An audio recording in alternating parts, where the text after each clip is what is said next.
Lipton Tea and Lipton Soup present Inner Sanctum Mysteries.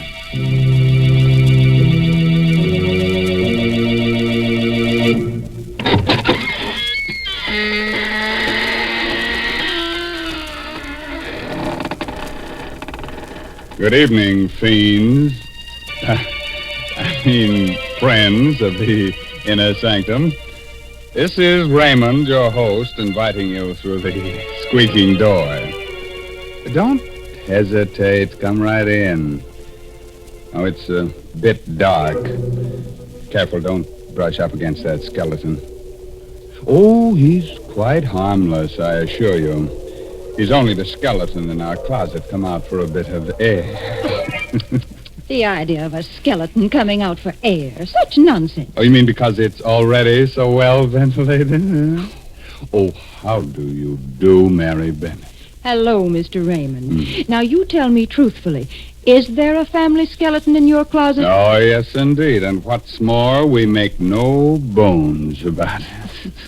But I'd like to really get him out of the closet. I need space to store my Lipton's noodle soup. What a silly thing to say. You know very well that Lipton's noodle soup comes in a tidy little package that takes up hardly any room at all. Oh. Fact is, Lipton's is convenient all the way around. It takes hardly any time to make, costs less, and makes lots more than canned soups. And when it comes to flavor, nothing can beat Lipton's. It's a grand, homemade-tasting noodle soup with a chickeny flavor. And, folks, Lipton's is just swimming with tender, golden egg noodles. It's like I always say, you just don't know how good noodle soup can be till you've tried Lipton's. And like I always say, tonight, put a tight hat on your head so your hair won't rise. And get ready to listen to No Coffin for the Dead. It's an original story by Emil Tepperman. And our star tonight is that famous radio actor, Les Tremaine, who plays the part of Tom Archer. Along the swanky East River Drive, all is quiet, except for the footsteps of two men who hurry toward one of the many tall apartment houses. Let me introduce you quickly to these two men before death strikes out at them. The man on the outside, the tall, blonde man, is District Attorney Tom Archer. The other one, the lean, dark-haired fellow, is Tom Archer's assistant, John Frayne. Tom's really worried about something. I'll walk you to the door of your house, John. I don't like your being out alone this late at night. Whoever's been sending you those threatening letters isn't John. Look out, John. That fellow in the alley with a knife. Look out. Drop that knife, you. Oh, you've killed him. You've killed John Frayne. Don't! Keep back, you! No! With that knife, you don't! No! No, don't stab me! Well, the devil killed John Frayne. Stabbed me. I'll remember his face if I ever see him again. I'll remember.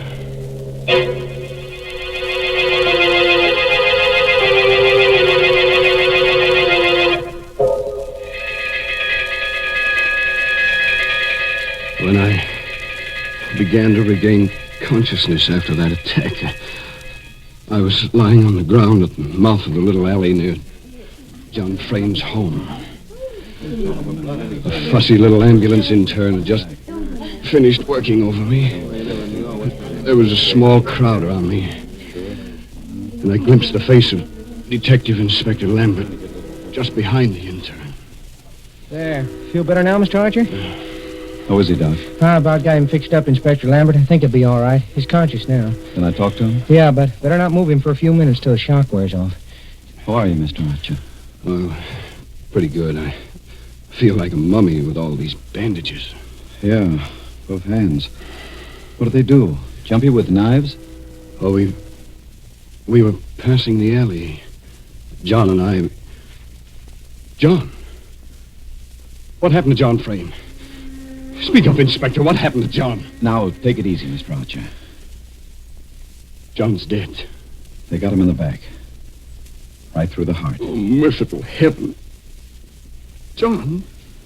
get a look at the killers, Mr. Archer? Could you identify them? Well, there was only one man. He came out of the alley. He stabbed John, and then he swung at me. I didn't have time to go for my gun, so I caught the blade in my bare hands. And he ripped the knife away and stabbed at me. I don't know how many times. 6 stab wounds, Mr. Archer. You're darn lucky none of them hit a vital spot. That was a brave thing, grabbing the knife with your bare hands. Probably saved your life. That's the mistake the killer made, leaving me alive. I've seen his face. I'll catch up with him, if it takes the rest of my life.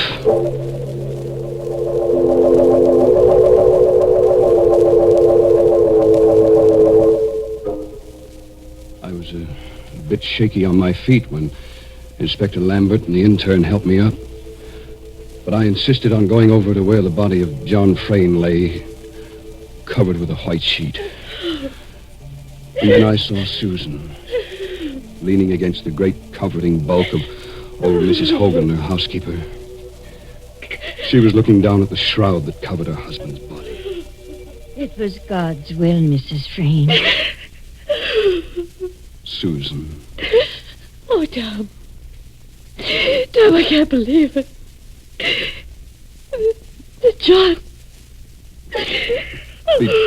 Be brave, Susan. John's dead. Nothing I can say will replace him. Have you any idea who the murderer is? I saw his face for a moment, that's all.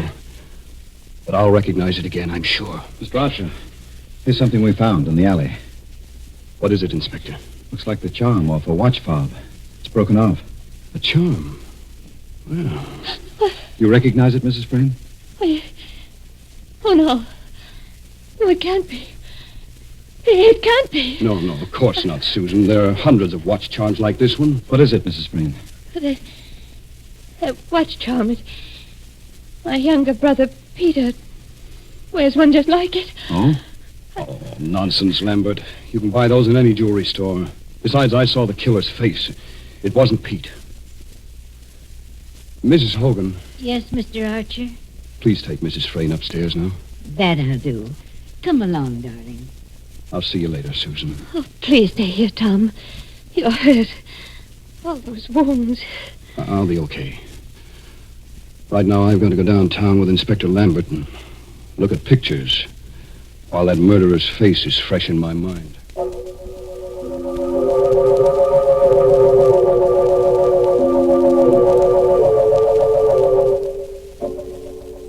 At headquarters, I looked through hundreds of pictures in the Rogues Gallery. It was just 2 hours before I came upon the photograph. Lambert, this is our man. You're sure? I'm positive. I'll never forget that face. Turn it over. Let's see the name, quick. Right. Bart Hogan. Good heavens. Bart Hogan? That would be the son of old Mrs. Hogan, the Frayne housekeeper. Lambert and I both remembered the case of Bart Hogan. It went back 5 years before John Frayne had married Susan. Bart Hogan had lived with his mother, both working for Susan's father. One day, Bart Hogan had snatched up a kitchen knife and attacked Susan's father with mad fury. Only John's lucky arrival had saved the old man. John subdued Bart Hogan. The mad youngster had been committed to the state asylum for life. But he had escaped 7 months ago. Nobody had heard from him since then. Until tonight. Great Scott. So that murderous kid has come back after all these years to get his revenge. I'm going back to the Frayne house. I want to talk to Mrs. Hogan. You think she might know where her son can be found? Who knows? I'll talk to her anyway. By the way, Mr. Archer. Yes? While you're up there, suppose you just kind of check on whether Brother Pete has lost his watch charm.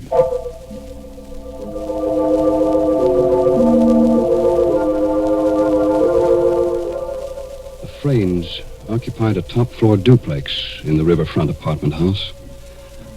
I took the elevator up, and Mrs. Hogan admitted me. I'll take your hat and coat, Mr. Archer. Thank you. Mrs. Hogan, where's your son, Bart? Bart? Well, why'd you ask after Bart? Have you seen or heard from him since he escaped from the state asylum? What makes you ask that? Mrs. Hogan, that there's reason to believe that the person who attacked us in the alley is your son, Bart. Oh, no, never say that, Mr. Archer. I'm afraid it's true. No, it couldn't be. I swear to you, it couldn't be Bart. Why not? I can't tell you why. But it wasn't Bart, I'm sure. What makes you so sure? You know where he's been hiding since his escape? You know where he is now? Heaven help me. If you know where he is, you must give him up. But he didn't do it. He didn't. Believe me, Mrs. Hogan, I understand how you feel. But it'd be far better for Bart to go back to the state asylum than to be hunted for this new crime. If he didn't do it. Mr. Archer, if I prove to you that Bart couldn't have done it, would you let him be? Not make him go back to the asylum? Well, I don't know what to say. You see, I was downtown just now, and I recognized the picture of the man who attacked us. It turned out to be your son. There's very little chance that I was mistaken. But if I prove he couldn't have done it? How can you prove it? Well, come, I'll show you.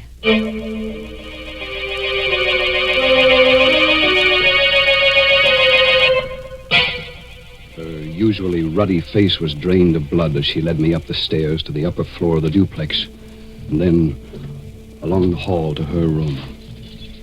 I always keep the door locked. Go inside, please. Oh, I don't see anything in this room, Mrs. Hogan. Well, over here, please, the closet. Is that you, Ma? Is that you? It's all right, Bart, darling. I brought a good friend. Good heavens. You've been hiding him here in this closet?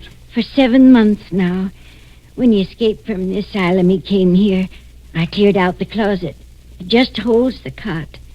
He lies in there night and day. Where's he, Ma? Why'd you bring him? What's he want? Don't be afraid, Bart. Mr. Archer won't hurt you. He wants to ask you some questions. Bart, have you been out of this room tonight? Out? Me? Not a chance. He tells the truth, Mr. Archer. Here, I'll pull the blanket back and show you the proof. There. Look at his legs. He was shot in both legs when he escaped from the asylum. I couldn't get medical attention for him, and the wounds never healed properly. I see. You must believe me now, Mr. Archer. Bart couldn't be one who attacked you, because, well, he'll never be able to walk as long as he lives.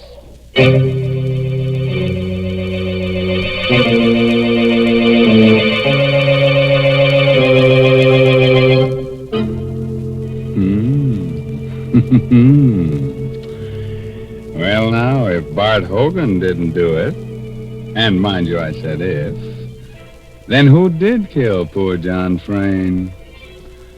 Well, whoever killed him must have been a rather cheerful person because he took life so cheerfully. Cheerful indeed.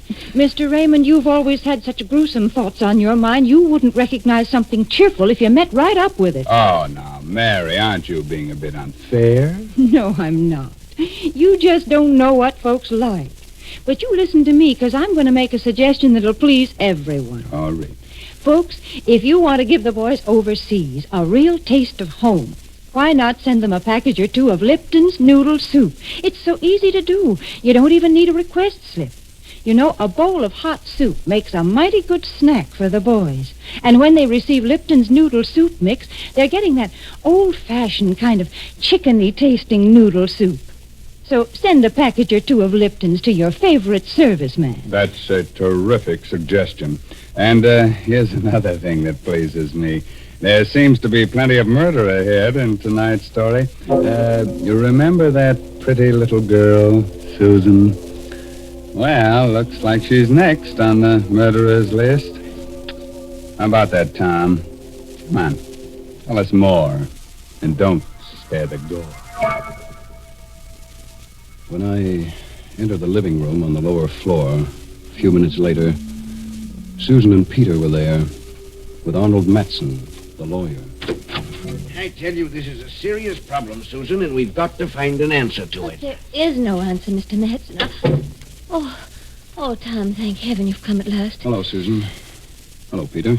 Hi. You know Mr. Madsen, of course. Of Yeah. course. I understand, Mr. Archer, that you narrowly escaped the same fate as poor John. Well, I was lucky. Those bandages must be a nuisance. I can stand them. Bandages are better than a shroud. By the way, Peter, that looks like a new watch charm you're wearing.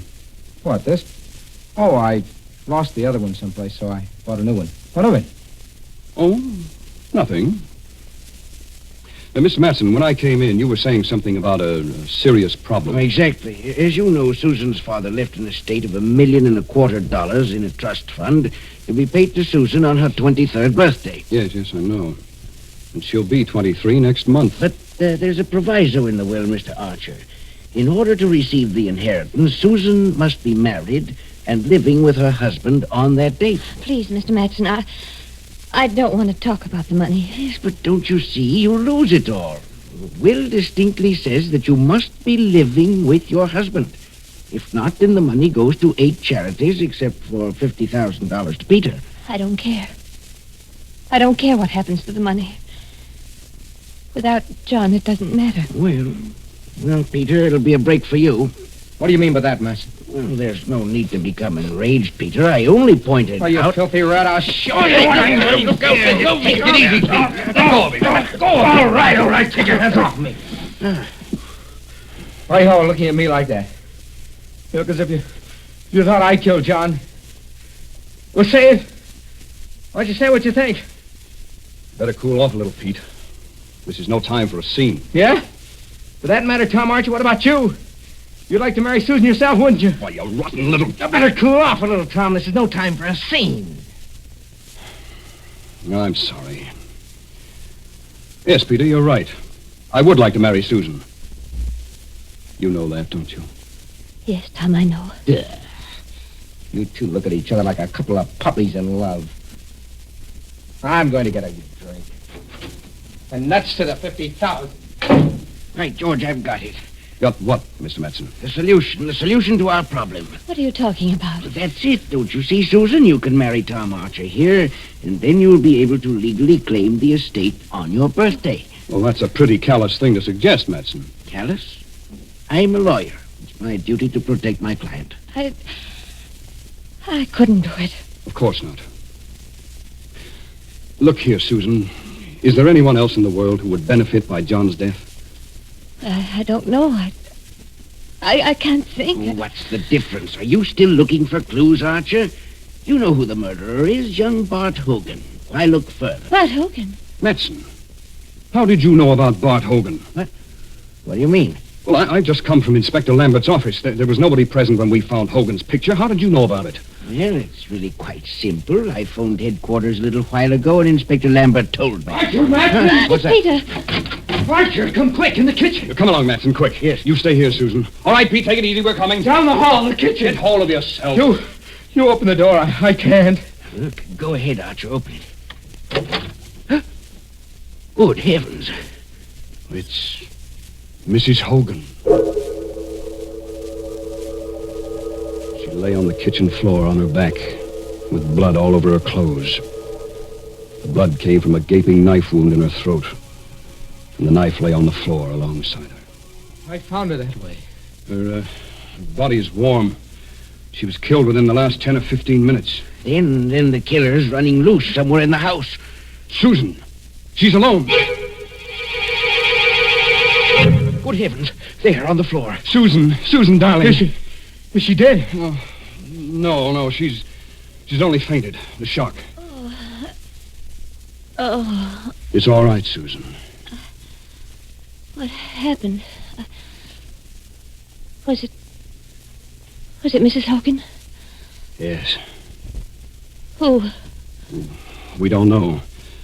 But the killer's in the house. That madman is liable to kill us all, one at a time. I have a revolver. Let's search the house. Right. Madsen, you go in the kitchen and stand guard over that knife. There may be fingerprints on it. Very well. Peter, you stay here with Susan. Here's my gun. Don't be afraid to use it. Wait just a minute. What is it, Madsen? Has it occurred to you the killer may be One of us. One of us? What are you looking at me for? You were out of this room for quite a while. Why, you are... I'll kill you! Look out again! Drop that gun, Peter! Drop it! That's better. I'll take the gun. He was going to shoot me. Sorry.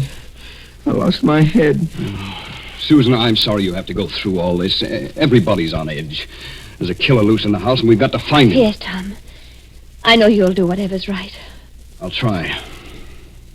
You two. You can both stay here with Susan. I'll search the house myself. Manson, call the police. Yes, but how can you hold the gun with your hands all bandaged? You can't pull the trigger. I'll use it as a club. All right, now. Don't move out of this room till I return. Be careful, Tom. You mustn't let anything happen to you, too.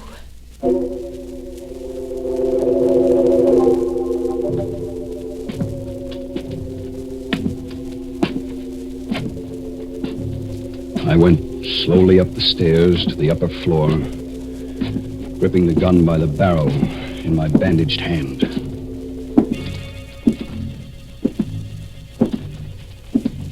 At the end of the hall, I stopped before the door of Mrs. Hogan's room. I opened the door with the keys. Inside the room, the closet door was open.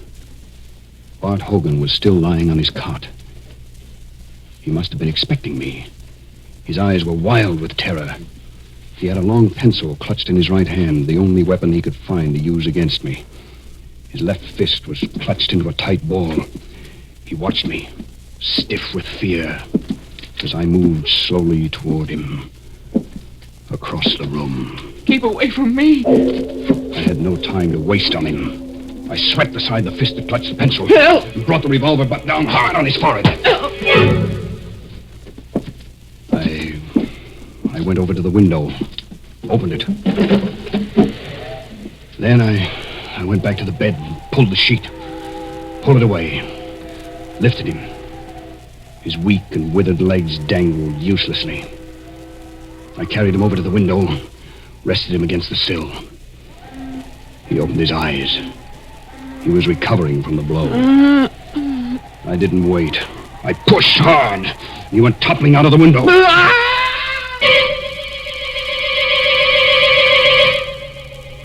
I leaned over and saw the body strike against the 10th floor setback, then go hurtling into the air and smash down upon the pavement far below. There wasn't enough of him left to perform an autopsy on. They'd never know his legs had been no good, that he hadn't been able to walk. Everything would be easy sailing from here on. Susan would marry me to save the estate. $1.25 million. Oh, I'd been clever enough. When I called out that fake warning at the mouth of the alley, I myself stabbed John in the back. Then I slashed myself up. They'd taken my story at face value, Lambert and the others. I'd guessed that Mrs. Hogan was hiding Bart, but just as a precaution, I'd stolen Peter's watch chain and dropped it at the scene of the crime in case I should need another suspect. But when I found Bart couldn't walk, it became necessary to kill Mrs. Hogan, too, for she was the only one who could tell the police that Bart hadn't been able to walk.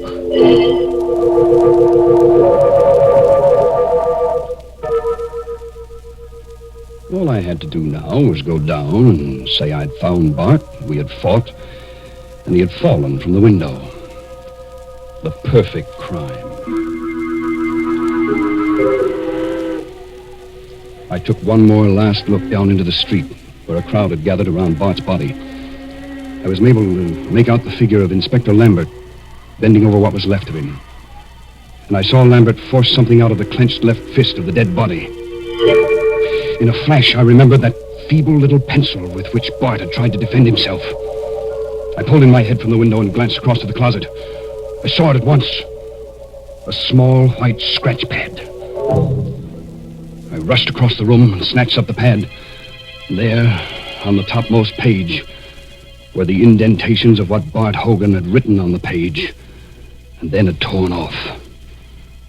I could read it clearly. I could almost imagine his terrified voicing of the frightened appeal as he wrote it.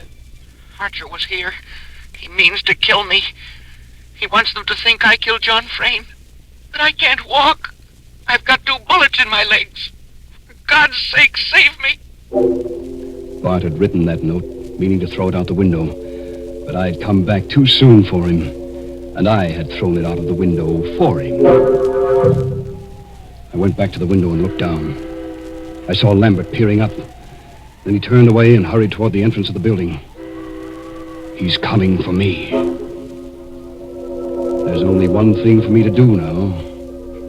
I've locked the door. It'll take time to break it down. In the meantime, I've taken the bandage off my right hand. I'm writing a full account of tonight's work. I gambled for a fortune, and I lost.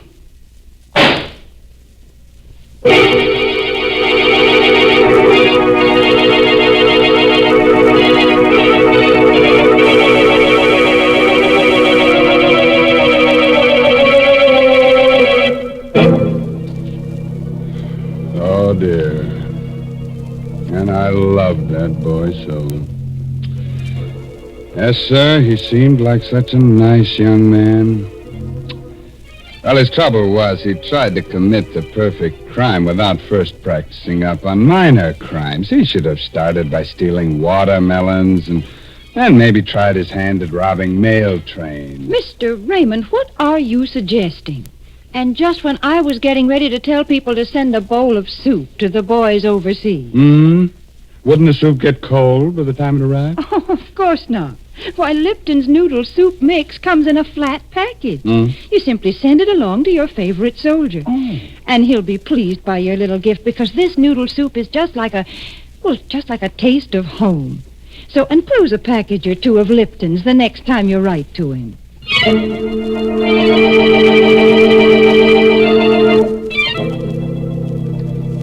Oh, gosh, I'm sorry you have to go so soon. But drop in again next Tuesday for another little blood fest. You know, some people have to commit murders to get a kick out of life. Others get their satisfaction from listening to Inner Sanctum. But, word of advice.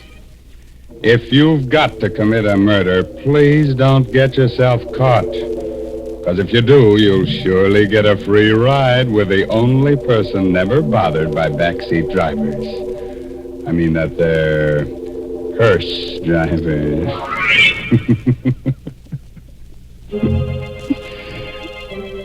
By the way, this month's Inner Sanctum mystery novel is A Time to Die by Hilda Lawrence. Now, I guess it's time to close that there squeaking door until next week when Lipton Tea and Lipton Soup bring you another Inner Sanctum mystery directed by Himan Brown.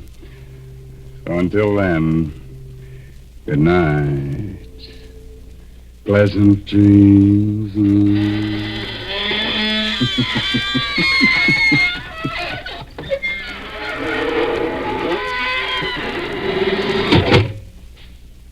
Folks, here we are outside the squeaking door. And I guess we're all pretty shaken up after hearing about those murders. But I know just the thing that'll put us back to normal again. It's Lipton tea. Yes, a cup of that brisk Lipton tea would do just fine. And did you notice that word brisk? B-R-I-S-K. It's a mighty important word in tea language. The tea experts always use it. It means that Lipton tea has a lively flavor. It's never wishy-washy. That's why most folks prefer Lipton's to any other kind. Now, don't forget, that's Lipton tea. And don't forget to tune in again next Tuesday night to Inner Sanctum. This is CBS, the Columbia Broadcasting System.